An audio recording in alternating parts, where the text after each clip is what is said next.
Generally the cell which is diploid, एक diploid cell है, okay, and it will make two diploid cells, right?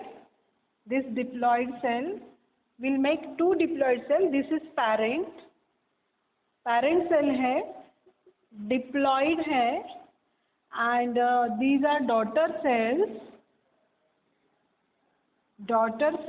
and daughter cells भी diploid है, ऐसे नहीं कि daughter cells haploid है, right? So that is why mitosis, this process is called mitosis and it is also called equational division, क्योंकि equational division हो रहा है.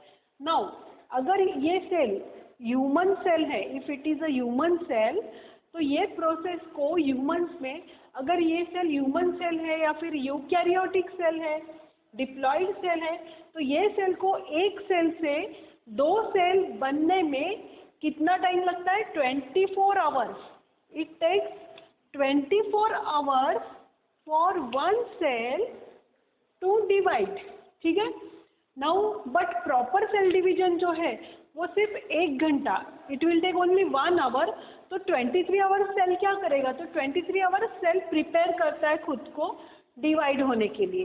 तो 23 hours this cell will prepare itself, और नेक्स्ट 1 आवर, 1 घंटे में ये क्या हो जाएगा? डिवाइड हो जाएगा. तो टोटल अगर ये ह्यूमन सेल है तो it will take 24 hours to divide. एक सेल से दो सेल बनने को 24 आवर्स लगेंगे. अगर ये सेल ईस्ट का सेल है, east is a fungus, unicellular fungus, तो ये सेल को एक सेल से दो सेल बनने के लिए 90 मिनट्स लगते हैं. So human cell takes 24 hours, yeast cell divides in 90 minutes. Yeast cell को 24 आवर्स नहीं लगते हैं, छोटा सा सेल होता है. East cell divides in 90 minutes, yeast cell को 90 मिनट्स. तो ये दो नंबर्स आपको याद रखने हैं फॉर ह्यूमन सेल और यूकैरियोटिक सेल. बोलो it takes 24 hours but proper cell division occurs for 1 hour only. तो 23 आवर्स ये सेल क्या करता है? प्रिपेयर करता है खुद को. एंड ईस्ट सेल के लिए 90 मिनट्स आपको याद रखने हैं. नीट में ऐसा क्वेश्चन आ सकता है, you can get such question कि how much time human cell takes to divide. तो answer is 24 hours. How much time yeast cell takes to divide? Answer is 90 minutes. Now this was about the mitosis, ये हमने already पढ़ा है. But few small things, कुछ ऐसे words हैं जो बार बार रिपीट होंगे while studying mitosis, specially cell के पार्ट्स जो बार बार रिपीट होने वाले हैं. बार बार आपको रिकलेक्ट करने की जरूरत नहीं, यू नो कि कौन सा पार्ट कहाँ पे है सेल का. That I will just repeat again. Suppose this is a cell, so this outer boundary, ये जो आउटर बाउंड्री है सेल की, सब लोगों को पता है. What is this called? Cell membrane, right. Now what is inside the cell? एक वाटर जैसा सब्सटेंस होता है, ग्राउंड सब्सटेंस या फिर matrix, jelly like fluid. You all know it is called as cytoplasm. तो बहुत बार अभी सेल मेम्ब्रेन ये वर्ड रिपीट होगा, साइटोप्लाज्म ये वर्ड बार बार आने वाला है. Then what is in the centre of the cell? Centre of the cell में क्या है? Nucleus. This is nucleus. This part is nucleus. But what is this membrane called? This membrane is called nuclear membrane, right. So nuclear membrane. Now what is there inside the nucleus? Nucleus के अंदर क्या है? Nucleus के अंदर है chromatin network, right. Chromatin network, chromatin network. And इसी को अगर थोड़ा स्पेस मिल जाए तो इसी को हम बोलेंगे डीएनए. डीएनए फॉर्म में आता है ये. इसी को जेनेटिक मटेरियल बोलो, genome. You can called it DNA, same thing है, सिर्फ डीएनए ऐसे होता है, राइट.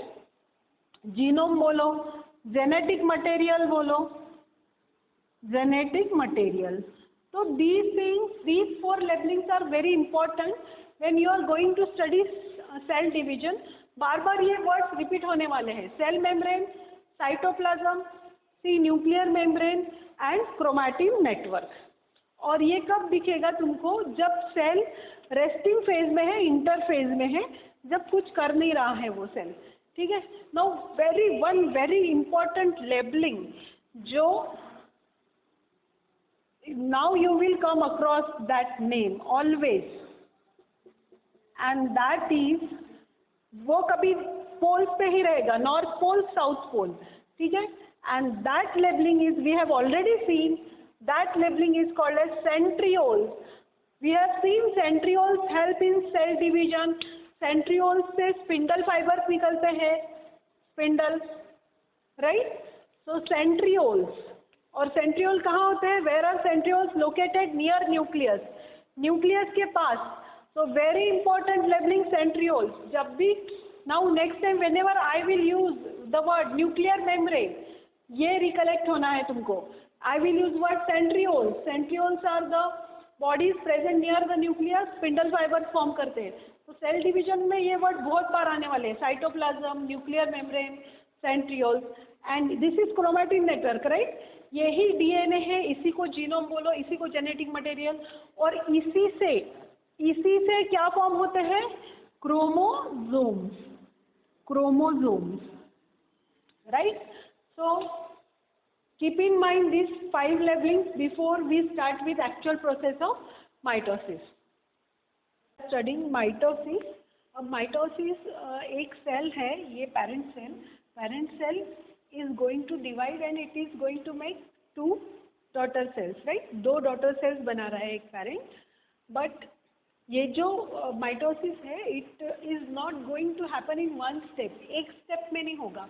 माइटोसिस के मेनली 2 phases होती है, 2 स्टेप में होता है, and those steps are called as phases. So mitosis होगा, ये जो एक सेल है, इससे 2 cells बनेंगे, but in how many steps? 2 steps. 2 step procedure है, उसी को स्टेप्स को ही क्या बोलते हैं? फेजेस. तो लेट अस सी माइटोसिस की 2 फेजेस. तो ये अभी सेल डिवाइड होने जा रहा है, डायरेक्टली डिवाइड नहीं होने वाला है. This cell is going to get bigger now. अब ये जो सेल है ना, ये बिग हो जाएगा. ये जो 2n है न्यूक्लियस, इसका हो जाएगा 4n. देखो न्यूक्लियस बिग हो गया. एंड ये जो साइटोप्लाज्म है बाहर का, ये भी it also became enlarged. Okay, so mitosis step में होता है. there are 2 steps. ये है पहला स्टेप. क्या हुआ फर्स्ट स्टेप में? ये जो न्यूक्लियस में 2n था, it became 4n, मतलब डबल हो गया. Nucleus double, genetic material double बोल सकते हो, और साइटोप्लाज्म भी डबल हो गया. तो दिस इज स्टेप 1. स्टेप 1 बोलो या फिर इसको बोलो फेज 1. ठीक है. इसके बाद अब ये जो हुआ है, पहले न्यूक्लियस का डिवीजन होता है. एक्चुअली न्यूक्लियस का डिवीजन होता है 2n. देखो ये जो 4n था, it got divided into 2n. And ये जो बाहर का पार्ट है वो ऐसे ही रहा है, देखो, राइट? एंड अभी नेक्स्ट स्टेप में ये जो 2n है वो सेपरेट हो गया है, ये जो 2n है वो सेपरेट हो गया है. एंड ये जो साइटोप्लाज्म है न्यूक्लियस का, तो स्प्लिट हो गया. ये न्यूक्लियस 4n था, वो स्प्लिट हो गया. अभी ये वाला पार्ट जो है बाहर का, जिसको साइटोप्लाज्म बोलते हैं, वो स्प्लिट होगा. तो ये यहाँ से कट होगा सेल ऐसे. Okay. So now this cell will split. ठीक है. साइटोप्लाज्म स्प्लिट होगा. ये वाला बाहर का पार्ट जो है, इसका डिस्ट्रीब्यूशन होगा. न्यूक्लियस का डिस्ट्रीब्यूशन हो गया है. अभी ये जो बाहर का पार्ट है, इसके 2 पार्ट्स होंगे. 2 पार्ट्स होंगे. आधा पार्ट इस तरफ गया, आधा पार्ट इस तरफ आ गया. And we got 2 daughter cells. तो ये as always, what is this? parent cell and we got 2 daughter cells. Daughter cells. Parent cell और daughter cells are identical. Now ये जो steps माइटोसिस की 2 phases जो मैं बोल रही हूँ, फर्स्ट फेज ये है, this is the first phase, इसको बोलते हैं इंटरफेज. ठीक है, इंटरफेज, या फिर इसको डबलिंग अप फेज भी बोल सकते हो तुम. यहाँ पे देखो डबल हो रहा है, या फिर इसी को तुम बोल सकते हो रेस्टिंग फेज. सेल डिवाइड देखो एक्चुअली यहाँ पे हो रहा है ना, यहाँ पे तो ये आराम से डबल हो रहा है सिर्फ, इसी को रेस्टिंग फेज भी बोल सकते हो. रेस्टिंग फेज, या फिर यहाँ पे सेल प्रिपरेशन कर रहा है डिवाइड होने का और एक्चुअल डिवीजन यहाँ पे हुआ. ठीक है, तो यहाँ पे प्रिपरेशन कर रहा है, वो तैयारी कर रहा है सेल डिवाइड होने के लिए, इसीलिए इसी को हम बोल सकते हैं प्रिपेरेटरी फेज. Preparatory phase. तो देखो ये फेज का नाम, पहला फेज जो है फेज 1, इंटरफेज, रेस्टिंग फेज, क्योंकि सेल यहाँ एक्चुअल में डिवाइड नहीं हो रहा. प्रिपेरेटरी फेज मतलब तैयारी कर रहा है. और ये जो पूरा सेल डिवीजन का ये जो टाइम है ना, 90 to 95% टाइम इसमें जाता है, ये वाले फेज में जाता है. तो बहुत लॉन्ग प्रोसेस है. ये जो फेज 1 है अप्रोक्सीमेटली कितना टाइम, 90% टाइम कंज्यूम कर लेगा. 90 to 95% time will be consume by phase 1 या फिर स्टेप 1. तो ये हो गया हमारा फेज 1. तो फेज 1 को क्या बोलते हैं, इंटरफेज, रेस्टिंग फेज या फिर प्रिपरेटरी फेज. और 90 to 95% टाइम यहीं पे सेल ले लेगा, तैयारी करने में ही ले लेगा. ठीक है, नाउ अभी एक्चुअली सेल डिवीजन होने जा रहा है, ये वाला फेज.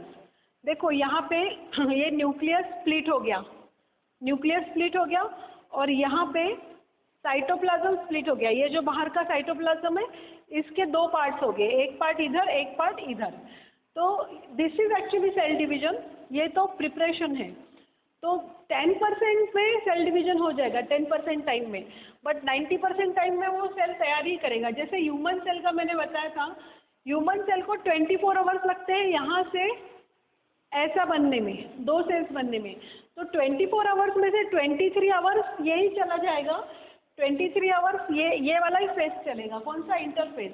और लास्ट का जो 1 घंटा है उसमें ये वाली प्रोसेस होगी. राइट. तो सेकंड फेज देखते हैं. ये this is phase 1 interphase and this is phase 2. इसको बोलते हैं फेज 2. यहाँ से यहाँ तक this is called as phase 2. And कम समय में होता है, लॉन्गर टाइम यही फेज को लगता है, फेज 1 को ही लगता है. This is phase 2. फेज 2. ठीक है, ये पूरा यहाँ से वहाँ तक it is called as phase 2. Phase 2. And phase 2 को बोलते हैं एम फेज. एम फेज, ये याद रखना है तुम लोगों को, very important. Phase 2 is called as M phase. और जैसे 90% टाइम ये फेज में लगता है, तो ऑलमोस्ट 10% टाइम वो फेज में लगेगा. तो phase 1 is interphase and phase 2 is M phase. तो सेल ऐसे डिवाइड नहीं हो जाता है 2 मिनट में कि एक सेल है और डिवाइड हो गया. नो, द सेल पहले क्या होगा, एक डबल अप प्रिपरेशन करेगा सेल डिवीजन के लिए. वो फेज 1 का नाम इंटरफेज, एंड फेज 2 जो है उसमें एक्चुअल डिवीजन हो रहा है. देखो पहले न्यूक्लियस का डिवीजन हुआ और फिर ये जो साइटोप्लाज्म है इसका डिवीजन हुआ. तो ये जो प्रोसेस है this is phase 2 and phase 2 को क्या बोलते हैं, एम फेज. नाउ हियर आगे तो मैं बताऊंगी, बट दिस पर्टिकुलर स्टेप, ये दोनों स्टेप को फेज 2 बोलते हैं. Right. But this particular step जहाँ पे ये स्टेप में देखो क्या हो रहा है, न्यूक्लियस स्प्लिट हो रहा है. देखो न्यूक्लियस स्प्लिट हो रहा है. एंड वी नो कि न्यूक्लियस को क्या बोलते हैं, कैरी ऑन. राइट. न्यूक्लियस के स्प्लिटिंग को बोलते हैं कैरी ऑन काइनेसिस. काइनेसिस मतलब स्प्लिटिंग. तो ये पर्टिकुलर ये वाले स्टेप का नाम क्या है? कैरियोकाइनेसिस। मतलब न्यूक्लियस का क्या हो रहा है? स्प्लिटिंग हो रहा है। This is called as karyokinesis. And this particular step यहाँ पे यहाँ पे क्या स्प्लिट हो गया है? साइटोप्लाज्म। साइटोप्लाज्म स्प्लिट हो गया है, therefore this particular step is called cytokinesis. Kinesis मतलब स्प्लिट, स्प्लिट या फिर दो भागों में बंटवारा हो जाना। ये जो साइटोप्लाज्म था ये 2 पार्ट्स में डिवाइड हो गया है, इसीलिए इसको बोलते हैं साइटोकाइनेसिस। लेकिन कैरियोकाइनेसिस एंड साइटोकाइनेसिस दोनों भी कौन सा फेज है? फेज 2 या फिर it comes under M phase. So again I am repeating, parent cell इसको डिवाइड होना है, it will first develop, prepare for the cell division. Preparatory phase को बोलते हैं रेस्टिंग फेज या फिर interphase. 90 to 95% of the time is consume in this phase. This is phase 1। Phase 1 interphase. Now phase 2। Phase 2 में क्या होता है? पहले क्या स्प्लिट हो रहा है? देखो, न्यूक्लियस स्प्लिट हो रहा है एंड देन क्या हो रहा है? साइटोप्लाज्म स्प्लिट हो रहा है, right? Splitting of nucleus, karyokinesis. Splitting of cytoplasm, cytokinesis. Karyokinesis और साइटोकाइनेसिस क्या है? Phase 2। And phase 2 is called as M phase.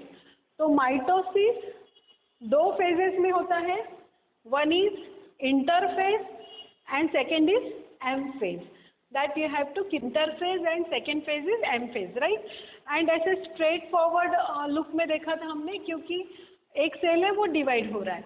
But बहुत बार ऐसे होता है कि एक सेल 2 सेल्स बनाता है, 2 सेल्स 4 सेल्स बनाते हैं, उसको बोलते हैं cell cycle.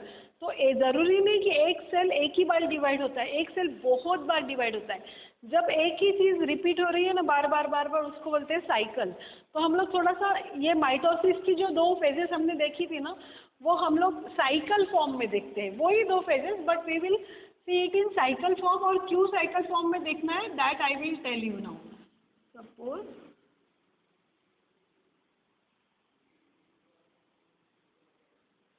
Now this is a cell, ये एक सेल है और ये न्यूक्लियस है, राइट? 2n है, डिप्लॉइड सेल है, ठीक है, 1 सेल।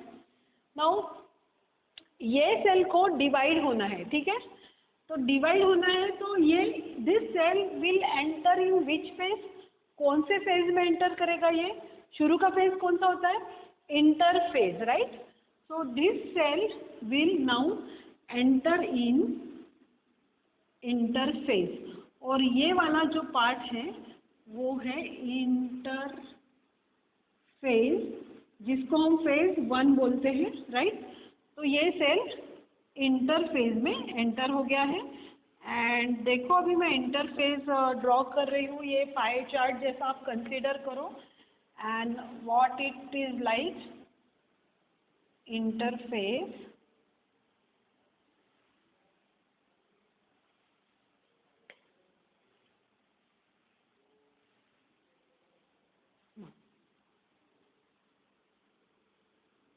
तो यहाँ से यहाँ तक का जो पार्ट है this is called as interphase. ये सेल अभी इंटरफेज में एंटर हो गया है, मतलब ये सेल अभी यहाँ पे क्या होगा बताओ? यहाँ पे डबल अप हो जाएगा ना, ये जो 2n था वो अभी यहाँ पे क्या हो गया?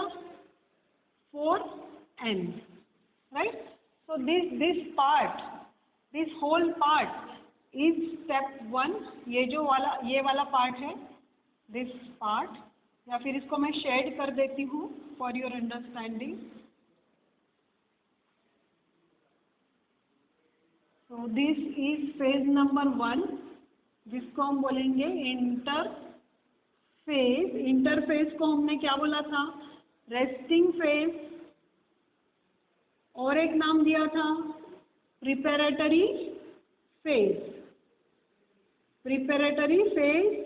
और कितना % टाइम सेल इसमें जाता है, डिवाइड होता है? 90 to 95% time is utilized in this process, ठीक है? मतलब 90% टाइम तो यही प्रोसेस में चला जाएगा। सेल तैयारी करेगा, प्रिपरेशन करेगा डिवीजन के लिए। सो दिस पार्ट ये क्या है, इंटरफेज है। ये जो सेल है इसको डिवाइड होना है, ये पेरेंट सेल है, पेरेंट सेल, ठीक है। नाउ सेकेंड फेज मैंने बताया था, ऑब्वियसली ये वाला पार्ट है, right. Second phase is called M phase, right. So second phase M phase, right.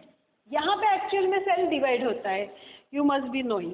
So for the division, यहाँ पे डिवीजन होता है, बट हमने देखा था एम फेज के भी दो पार्ट्स हैं। जो फर्स्ट पार्ट जहाँ पे न्यूक्लियस स्प्लिट हुआ था 2n एंड 2n, ये वाले पार्ट को हमने बोला था, क्या बोला था, nucleus split karyokinesis, karyokinesis. Although ये पूरा कौन सा फेज है, एम फेज है। और यहाँ पे साइटोप्लाज्म स्प्लिट हो गया, न्यूक्लियस तो स्प्लिट था ही, साइटोप्लाज्म स्प्लिट हो गया, ये फेज को हमने बोला था साइटोकाइनेसिस। एंड ये जो दो सेल्स हैं, देखो एक सेल से अभी दो सेल बन गए हैं, 2n एंड 2n, राइट। तो ये जो सेल है, ये parent cell enters interphase, interphase में एंटर किया, then parent cell, this cell enters M phase, M phase में पहले क्या हुआ, कैरियोकाइनेसिस हुआ, एंड देन क्या हुआ, साइटोकाइनेसिस हुआ, ठीक है।